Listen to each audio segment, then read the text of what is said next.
Good day everyone, I am Carlo Salvano and I will be the one who discuss the contribution of Pereire de Fermat in the birth of calculus. First, let's know who is Fermat. Fermat, born and raised in Beaumont de Lomagne. He is a French mathematician, a founder of modern theory of numbers. He lived in Toulouse. His hometown is Beaumont de Lomagne. He is a lawyer and also an inventor on analytic geometry. Fermat's real love in mathematics was undoubtedly Pierre de Fermat, born on August 17, 1601, in Beaumont de Lomagne, France. Death January 12, 1665, in Castres, France. Pierre de Fermat was one of the greatest mathematicians in history, making highly significant contribution to a wide range of mathematical topics. He was a guiding light in the invention of calculus. He independently co-invented analytic geometry. He invented probability theory in cooperation with Blaise Pascal and made masterful contribution to number theorem. Of all of Fermat's mathematical contribution and accomplishments, he is best known for two of his theorems, and those are his little theorem and his last theorem. First, let's go to Fermat's little theorem. Fermat's little theorem says that if we have two numbers a and p, where p is a prime number and not a factor of a, then multiplied by itself p minus 1 times and then divided by p will always have a remainder of 1. Fermat's little theorem say that if a raised to the power of p minus 1 divided by p is always makakuha ta og remainder nga 1. Okay? And I will give you an example. Example.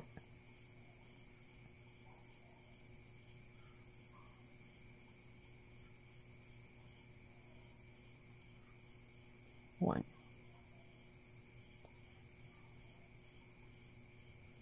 3 raised to the power of 4 divided by 5. Since ang 5 is a prime number and then p minus 1 is 4, so 5 minus 1 4. Okay, let's solve 3 to the power of 4 is equals 81 divided by 5 is equals 16 remainder 1.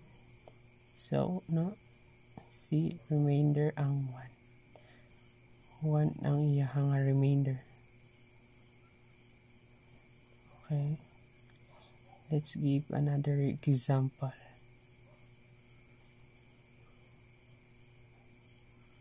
2 to the power of 2 divided by 3.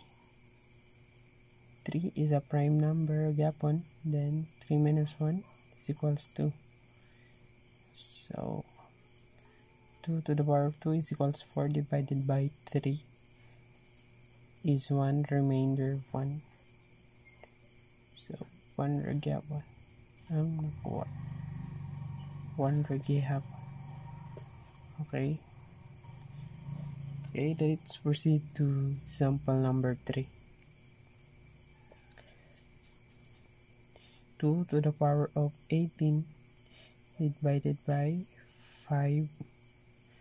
Since kani ang ato nga problem is dili siya p minus 1, 18 ang power sa 2. So unsaon ni siya pag-solve? First step,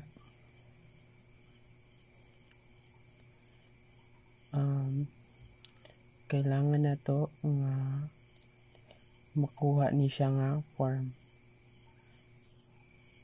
Okay, divided by p. So kailangan ako na siya makuha nga form. Dapat kani ang magawa sa form.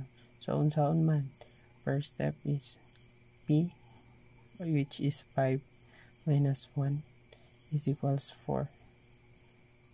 Okay, 4 ang nagawas. So dapat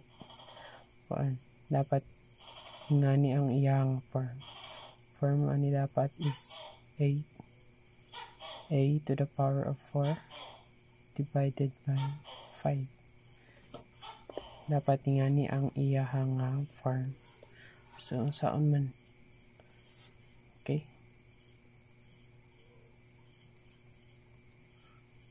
Second step.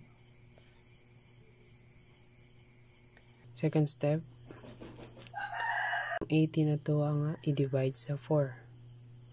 18 divided by 4 is equals 4 remainder 2. So now, ay nakuha na natin yung 4 remainder 2. Himuon na nato ang form at ito na siyang ikuha.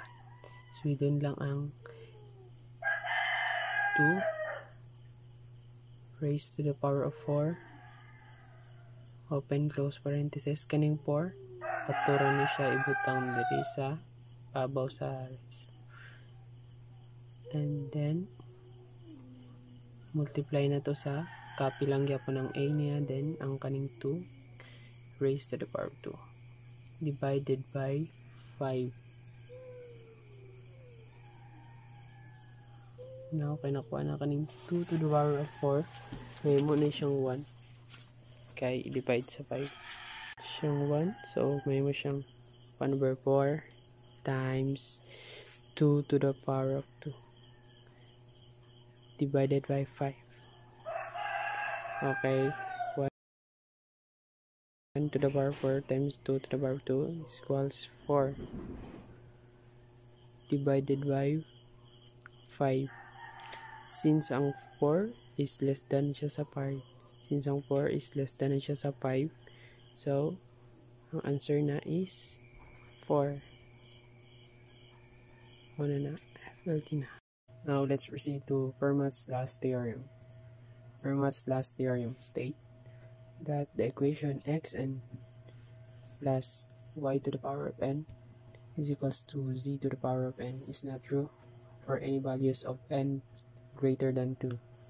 The theorem is important because its proof generated many novel ideas and new ways of thinking in the field of mathematics. Has Fermat's last theorem been solved? Pierre D. Fermat created his last theorem in the margin of book in the 60s. It went unproven until the 1990s, when English mathematician Andrew Wiles was finally able to write a proof of Fermat's last theorem. How long is a proof for Fermat's last theorem? It took over 350 years for Fermat's last theorem to finally be proven. Mathematician Andrew Wiles finally wrote a successful proof in the 1990s that was about 150 pages long.